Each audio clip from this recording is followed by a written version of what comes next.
Africa के मुल्क Malawi में कुछ लोगों के लिए एड्स किसी नेमत से कम नहीं है। ये ना सिर्फ इनका जरिया रोजगार है बल्कि इन्हें इज्जत और लज्जत दोनों ही फराहम करते हैं। बरतानवी अखबार डेली स्टार के मुताबिक अफ्रीका के मुल्क मलावी के अक्सर देहातों में एक इंतहाई कबीर रस्म पाई जाती है। इस रस्म के तहत हर बालिग होने वाली लड़की को किसी एड्स के मरीज से जिनसी ताल्लुकात इस्तवार करने पर मजबूर किया जाता है और गांव के सरकर्दा लोग एड्स के मरीज मर्दों में से किसी एक को इस काम के लिए मुंतखब करते हैं और फिर इसकी ड्यूटी होती है कि वो गांव में हर जवान होने वाली लड़की को 3 दिन अपने पास रखे और इससे जिनसी ताल्लुकात कायम करे। इसके एवज इस मर्द को पैसों की अदायगी भी की जाती है।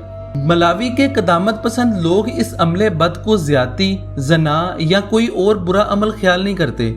इनके नजदीक तो ऐसा करना इंतहाई मुकद्दस और नेक अमल है। इसका मकसद नई नई बलूगत को पहुंचने वाली लड़की को पाक करना है, लेकिन इन लड़कियों को पाक करने के बरअक्स मलावी लोगों की ये रस्म इनके मुल्क में एड्स के तेजी से फैलने का सबब बन रही है। अगर देखा जाए तो रकबे और आबादी के लिहाज से मलावी एक छोटा सा मुल्क है, लेकिन इसका शुमार दुनिया में एड्स से सबसे ज्यादा मुतासिर होने वाले चंद ममालिक में से होता है।